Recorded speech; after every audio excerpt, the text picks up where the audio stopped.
What's up, guys? Welcome back to the channel. So I get a lot of questions from clients and followers, and today I'm going to make some time during my workout to answer these questions because most likely you have similar questions. Let's get into it. Question number one: how do you stay consistent when life gets busy?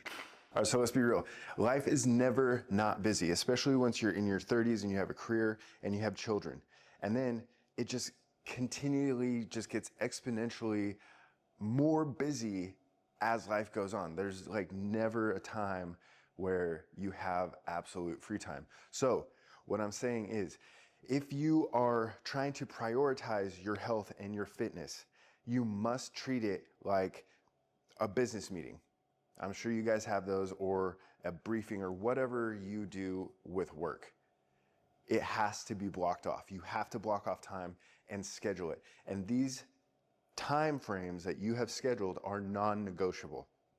You don't let anything get in the way. Of course, if there's some like life-threatening or, circumstance where something has to go away, obviously. This is just like you going to work in the morning. It has to happen. It has to happen because you have mouths to feed. You have bills to pay. Treat your fitness and your nutrition just like your job. So for me, what I do is I set boundaries with my kids and my wife. There are times of the day where I get in the gym to do my routine because I have goals of where I want my physique to be or where I want to take my training. And these are important to me. And so I let them know that this is an important priority in my life. And they respect that, because they have priorities too. My wife has priorities with her work and her goals of what she wants to do. And when she wants to get those things done, I don't get in her way. I allow her to do it. So we have that mutual respect. So the easiest way to stay consistent while making everything like a blocked off time priority is get it done first, especially when life is super busy. If you can block off some time in the early hours where nothing is really happening. Let's think about it, like 5 a.m., 6 a.m. Is anything happening at that time in the world, in your world? I mean, some of you maybe. I mean, I used to be a cop. I would wake up at 4 just to get to work when I was on day shift. But what I'm saying is, in general, there is a time frame in the beginning of your day where either people are sleeping or you could just cut out a little bit of your sleep and get your workout done for the day. It's simple things like this that you just need to start implementing, create little habits that grow into big habits, and it's going to carry you and keep you consistent on a daily basis.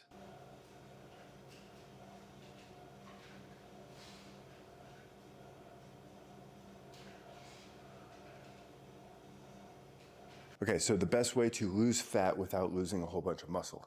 This is a very good question, and it's a question that I think when people are talking about weight loss, they don't really think about. So when you are losing fat, or when people want to lose weight, the goal really is to lose fat. But if you don't do it correctly, and I say this generally speaking, if you don't do it correctly, you could end up losing up to 40% of your muscle mass while losing weight.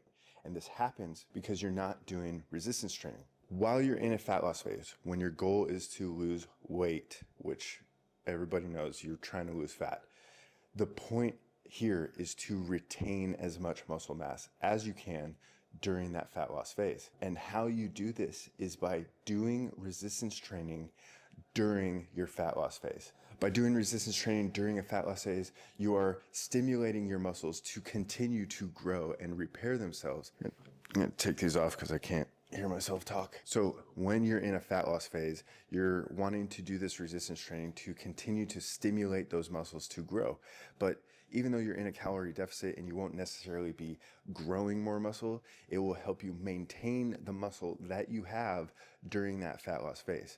Another way to make sure that you are not losing a whole bunch of muscle mass or lean mass while in a fat loss phase, eating enough protein during your fat loss phase is going to be essential for this. Now, I get clients who give me pushback all the time on how much protein they should be eating, or thinking that they're eating too much protein because of old information that they've heard back from the 70s, most likely. You do need protein, and the like golden rule to just average everything out of all the protein noise would be get 1 gram of protein per pound of desired body weight. So in order to keep as much muscle as you can during your fat loss phase, 1, do resistance training, so lift weights. 2, eat enough protein to make sure that you're having enough of the building blocks to maintain that muscle and lean mass while dropping weight. So the next question is, do I need to take supplements, or can I get everything I need from the food that I eat? And that is, it's not like a black and white answer, and let's get into that. All right, so the examples I'm gonna use for supplements in this question are gonna be creatine and whey protein. So creatine, your body creates its own creatine, but it's maybe at the top end, 1 to 1.5 grams of creatine in your body naturally occurring. And then to supplement through food, you'd have to eat fish, red meat, chicken, meat basically, to get the creatine to supplement into your body on top of what your body already makes. And in order to get up to about a 5 gram amount of creatine per day, which is like the optimal average dose for better performance and overall like daily cognitive enhancement, you'd have to eat a shit ton of meat. Now that's gonna create a calorie surplus. If you're trying to lose fat or lose weight, you'd have to eat above what you normally eat to lose weight. So what I'm saying here is, yes, if you want to be your best in the gym with performance, and then all the other benefits that creatine can provide to you, you do need to supplement with creatine. All right, protein, whey protein, which is a supplement, it's a supplemental food product. Do you need to take that type of supplement to get the amount of protein that you need every day, or can you just eat food? Well, it depends on the person and what the goal is. Now, if you are a 5'4", 130-pound female, to get your daily needs out of protein, you could basically get it out of like, I don't know, 3 chicken breasts in a day, right? That's 90, 4 chicken breasts. About 4 chicken breasts in a day would provide you with enough protein for the day. But if you're someone like me who is 6 feet tall, 230 pounds, I'm gonna need a lot more protein, and that means getting that from my daily food would also increase my fat macros and my carb macros in order to get the full spectrum of protein out of my diet. So in a way to mitigate the amount of fat and carbs that I'm eating, like if I'm trying to shed fat, I can supplement with whey protein, which is mostly protein, and get the allotted 220 to 230 grams of protein I need per day without elevating my fat macros for the day or my carb macros for the day. So this is not a black and white question, it's more of nuance and how do these supplements fit your goals.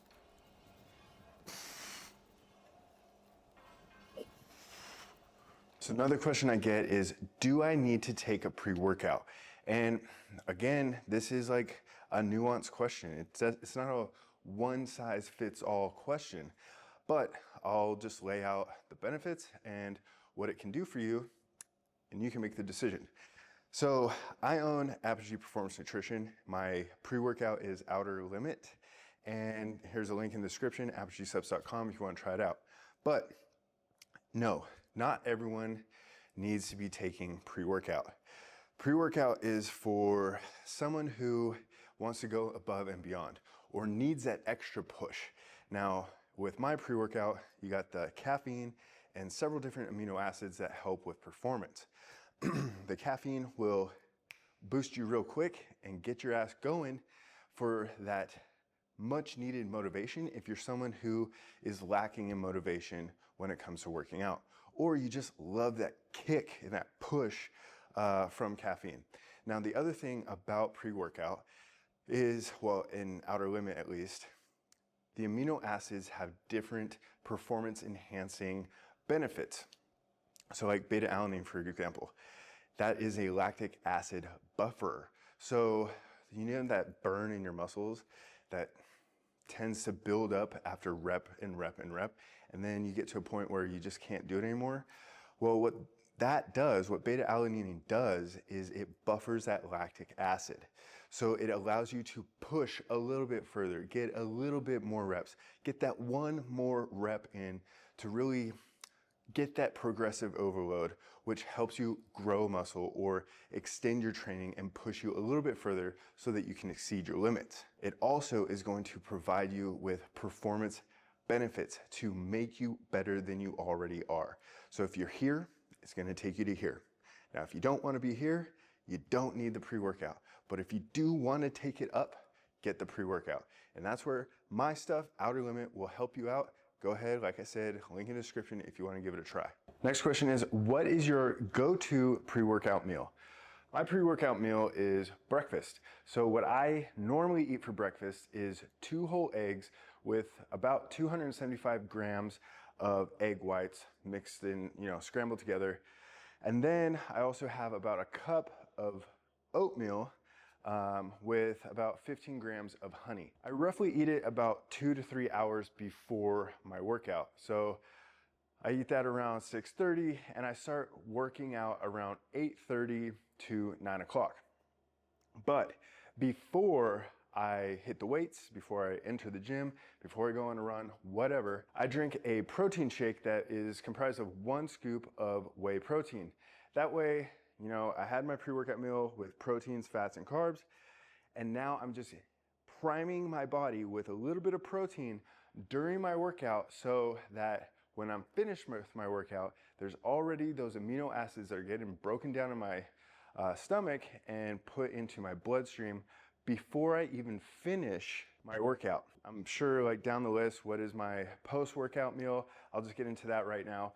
What I do is another whey protein shake with 2 scoops of protein this time, and then a peanut butter and jelly sandwich with 2 slices of whole wheat bread, 70 grams of jelly, and 20 grams of peanut butter.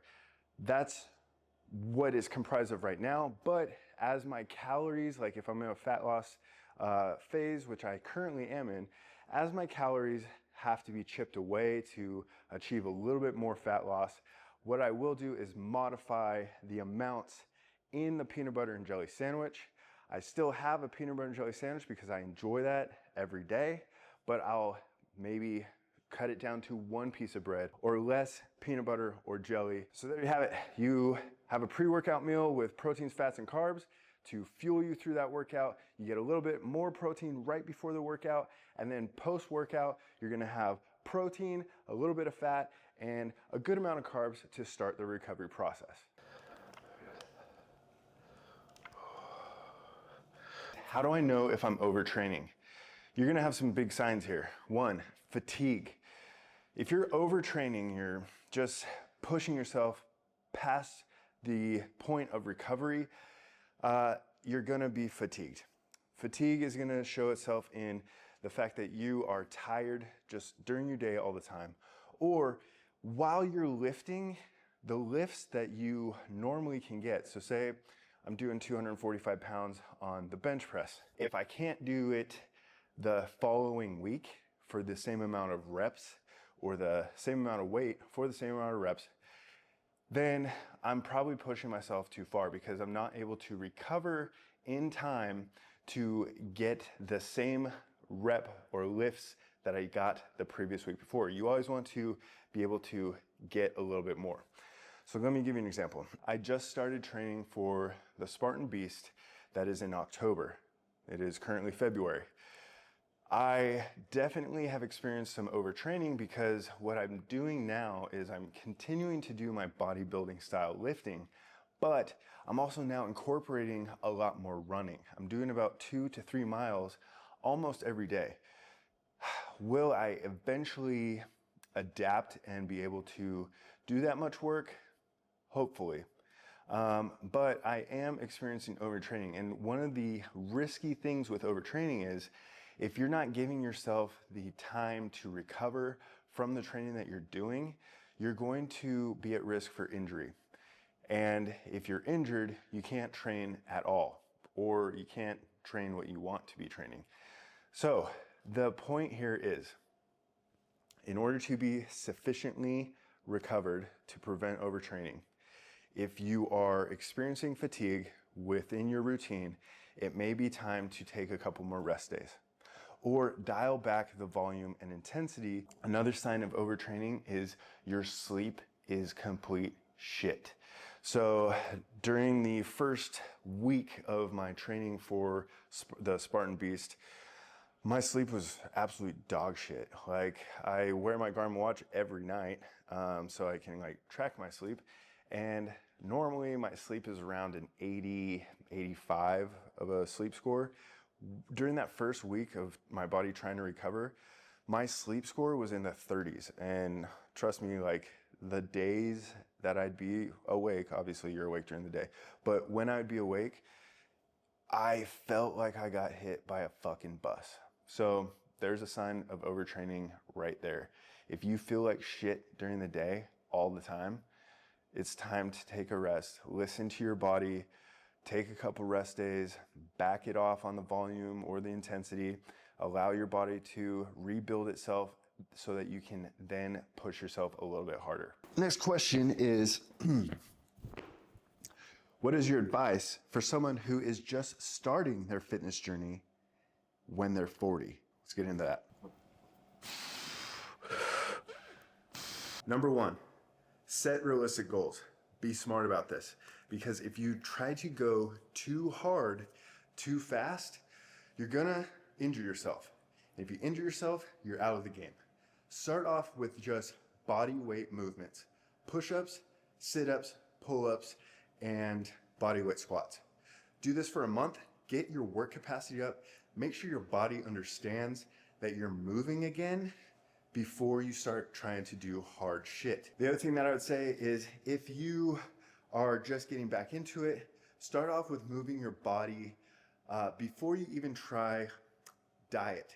Focus on building a routine before you try to focus or add on the stress of figuring out what your nutrition should be. Thank you for these great questions, and keep them coming. Remember, the best way to keep improving upon yourself is to experiment with what works for you. If you guys have any other questions, leave them in the comment box below, and I'll be sure to answer them personally, and I'll add them in the next Q&A. And if you're looking for a clean energy boost, don't forget, I have Outer Limit pre-workout, link in the description. Give it a try if you want to. See you in the next one. Thank you.